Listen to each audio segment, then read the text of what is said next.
Pada video kali ini kita akan membahas tentang yang pertama mengenai dieelektrik. Ini juga Ibu ambil referensinya dari buku Griffiths chapter yang keempat. Jadi sebenarnya yang disebut sebagai dieelektrik itu adalah segala material ataupun bahan yang dia bersifat isolator. Seperti yang sudah pernah kita bahas sebelumnya, bahwa isolator itu dia memiliki ikatan kimia itu adalah ikatan kovalen ataupun ikatan ionik, di mana di situ muatan-muatannya itu saling berlekatan pada posisi tertentu pada suatu molekul ataupun pada suatu susunan atom, sehingga tidak ada muatan-muatan yang bisa bergerak bebas. Namun kalau misalnya kita berikan di sini adanya kuat medan listrik tertentu, maka muatan itu tadi itu bisa terpolarisasi. Nah, jadi gerakannya yang bisa terjadi pada muatan tersebut ketika kita memberikan kuat medan listrik itu adalah gerakan meregang ataupun stretching dan gerakan berputar ataupun rotating. Kita akan membahas bagaimana molekul itu terpolarisasi akibat adanya kuat medan listrik. Sekarang kita akan membahas induksi dari suatu atom netral yang menyebabkan atom netral tersebut itu memiliki dipol yang terinduksi ataupun induced dipoles. Misalkan kita di sini memiliki atom netral seperti yang kalian lihat pada gambar ini. Atom netral itu kalau kita berpikir bahwa ketika dia diletakkan pada daerah yang memiliki kuat medan listrik mungkin tidak terjadi apa-apa karena dia atomnya itu sudah netral. Artinya antara elektron dengan proton di intinya itu dia sudah seimbang. Tapi sebenarnya tidak.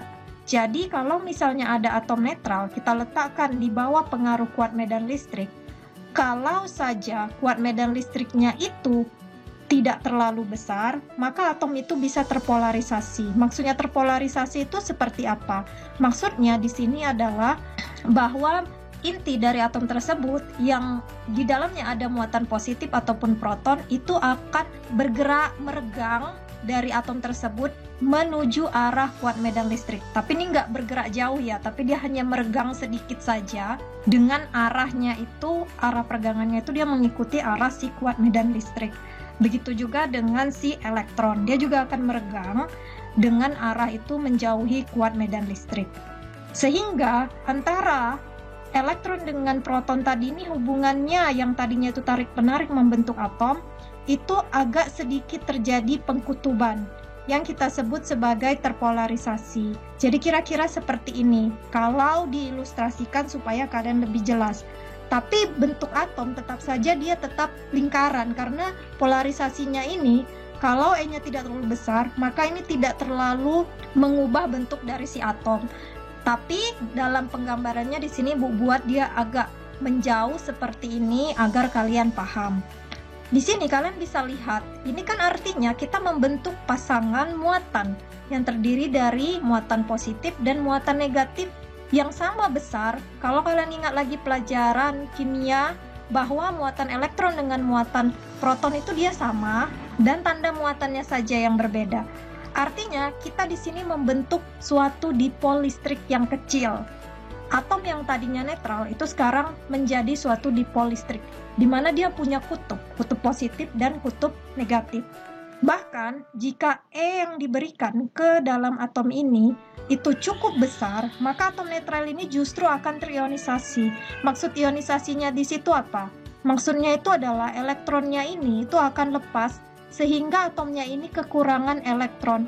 Atom yang kekurangan elektron itu menjadi kita sebut sebagai ion positif. Sedangkan muatan elektron yang lepas ini kita bisa sebut sebagai ion negatif. Tapi itu terjadi jika E-nya ini cukup besar. Sedangkan kalau misalnya kita di sini tuh akan membahas yang terpolarisasi saja. Yang kemarin itu kita sudah pernah bahas ya di video yang sebelumnya Ibu bahas bahwa momen dipol pada dipol yang terbentuk ini itu dia memiliki rumusan vektor P sama dengan Q dikali vektor D, di mana D itu adalah jarak antara muatan yang satu dengan muatan yang lainnya. Berhubungan dengan kuat medan listrik, seperti yang kita ketahui, kalau dipol yang kita produksi ini itu terjadi akibat adanya kuat medan listrik, berarti besar dari momen dipol tersebut itu akan ada hubungannya dengan kuat medan listrik. Dan hubungannya itu diberikan oleh persamaan satu ini, yaitu momen dipol itu sama dengan alfa dikali dengan kuat medan listrik, yang mana arahnya itu searah. Jadi momen dipol itu searah dengan kuat medan listriknya. Contohnya seperti ini, kalau misalnya kuat medan listriknya itu arahnya ke kanan, maka momen dipolnya itu nanti itu arahnya adalah ke kanan. Dimana di sini yang perlu kita lihat atau amati lebih detail itu adalah alfa, karena ini baru kita kemukakan pada saat mempelajari tentang dipol terinduksi. Jadi yang disebut sebagai alfa itu adalah polarizabilitas dari atom, atau dalam bahasa Inggrisnya itu adalah atomic polarizability.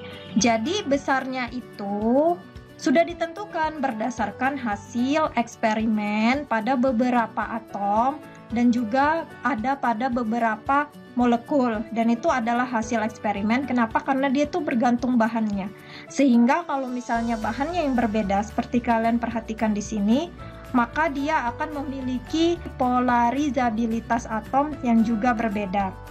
Dan perbedaan ini menyebabkan kemampuan atom tersebut untuk dia terpolarisasi itu menjadi berbeda. Semakin besar nilai dari alfa ini, artinya di situ nanti momen dipol yang dihasilkan itu juga akan semakin besar. Sekarang kita lihat contoh berkaitan dengan alfa tadi dan juga dengan momen dipol dan kuat medan listrik. Di sini kita memiliki soal sebuah atom yang primitif, dia itu terdiri dari muatan inti yang kita simbolkan sebagai positif Q, dikelilingi dengan awan muatan yang uniform, kita sebut sebagai minus Q, beradius A. Hitunglah atomic polarizability pada atom seperti ini. Oke, jadi kalau misalnya ada soal yang pertama sekali itu kan kita ubah dulu ya dia ke dalam suatu ilustrasi gambar, sehingga kita bisa tahu seperti apa nanti kita analisisnya. Di sini dia bilang apa? Model atom yang primitif. Artinya kita gambarkannya itu kira-kira seperti ini. Ada suatu inti ataupun nukleus yang dia memiliki muatan positif Q dan dikelilingi oleh elektron. Seperti yang kita tahu, posisi elektron itu dia sebenarnya tidak bisa dipastikan di mana di sekitar atom tersebut. Oleh sebab itu, kita katakan saja dia sebagai awan muatan elektron yang dia beradius A. Kira-kira paling jauh itu awannya itu beradius A. Oke, nah sekarang ini jadi yang semua ini itu adalah si minus Q.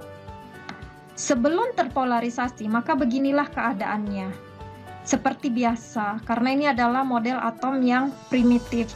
Nah, sesudah terpolarisasi atau ketika kita berikan di sini ada kuat medan listrik katakanlah E, maka ini akan terjadi perubahan.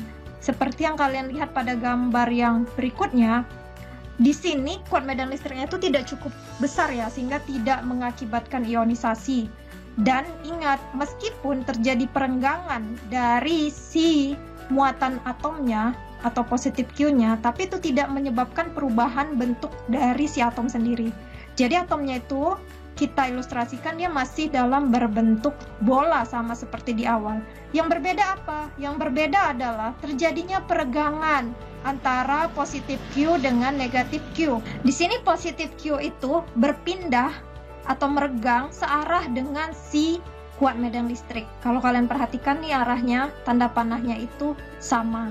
Sedangkan si elektronnya tadi itu kan nggak tahu di mana arahnya ya, tapi kita bisa andaikan dia itu terjadi peregangan juga menjauhi kuat medan listrik. Nah, maka kira-kira di sekitar sini. Oleh sebab itu, di sini kita itu sudah mendapati adanya dipol listrik yang kecil.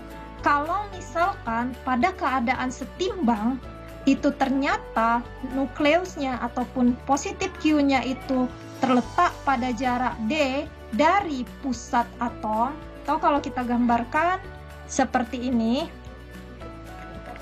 atom kita. Nah, terjadinya peregangan yang awalnya si nukleusnya berada di tengah ini, kemudian dia berpindah atau meregang akibat adanya kuat medan listrik, katakanlah di daerah D ini. Jadi D ini itu dia diukur dari si inti atom. Selanjutnya, kita tahu bahwa radius dari si atom ini adalah A. Nah, jadi kalau kita ingin mengetahui polarizibilitas dari atom tersebut, yang dimana kita tadi tahu hubungan yang kita ketahui itu adalah P sama dengan E dikali alfa. Ini yang ingin kita cari. Artinya, kita itu harus mencari si E-nya, karena yang kita ketahui di sini awalnya itu hanya E. Sedangkan untuk P-nya sendiri, ini kita tahu ya dari rumusan pada video yang pertama bahwa P itu adalah Q dikali dengan D. Kita sudah dapat di sini D-nya itu adalah diberikan pada gambar ini. Sehingga yang perlu kita cari itu adalah E-nya. Ataupun yang perlu kita analisis itu adalah E-nya. Pada kondisi setimbang seperti ini, artinya di sini karena dia sudah dalam kondisi setimbang, E yang berada di sekitar atom itu tadi itu bakal sama dengan E yang ada di sini. Karena dia sudah ada dalam kondisi yang setimbang. Artinya, kuat medan listrik pada arah D itu sama dengan kuat medan listrik keseluruhan. Yang kita inginkan di sini kan kuat medan listrik secara keseluruhan ya. Nah, jadi di sini kita bisa mengatakan pada titik D ini, di sini kita memiliki kuat medan listrik yang dimana sekarang hanya memperkirakan besarnya saja. Kenapa? Karena alfa ini adalah bilangan skalar. Jadi, kalau kita ingin mencari dia, artinya antara P dengan E ini yang kita perhitungkan itu hanya besarnya saja.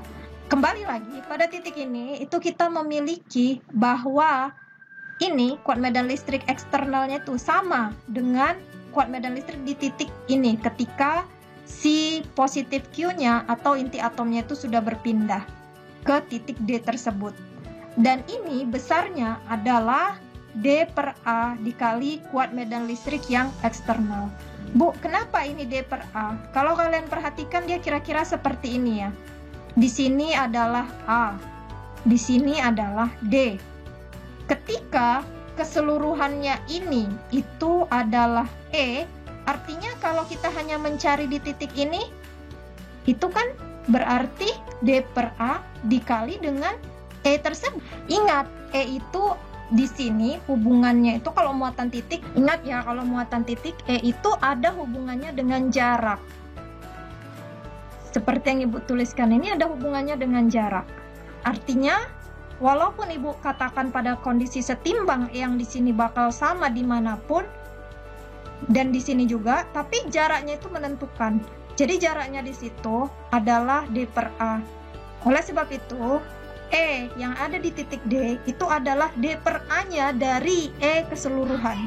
Nah, kira-kira kalau dituliskan seperti ini. Kembali lagi kalian ingat bahwa kuat medan listrik untuk muatan titik itu dirumuskan oleh persamaan ini.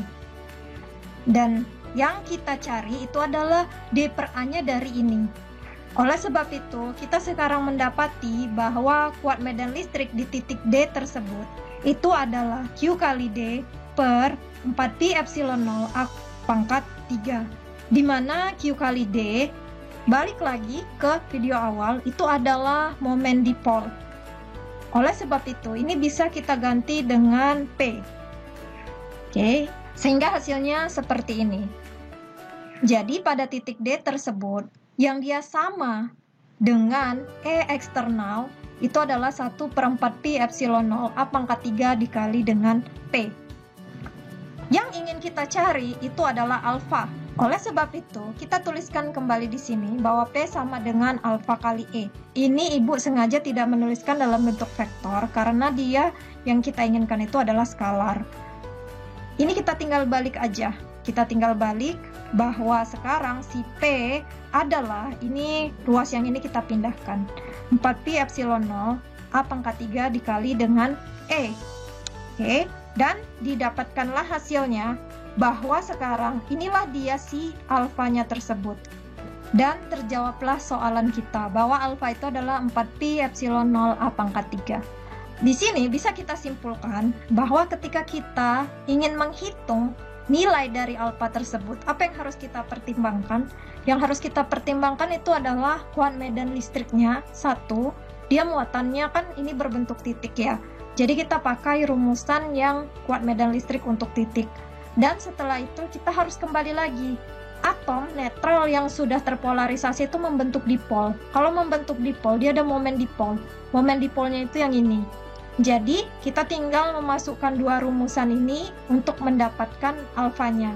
Untuk selanjutnya, kita akan lanjutkan di video yang berikutnya.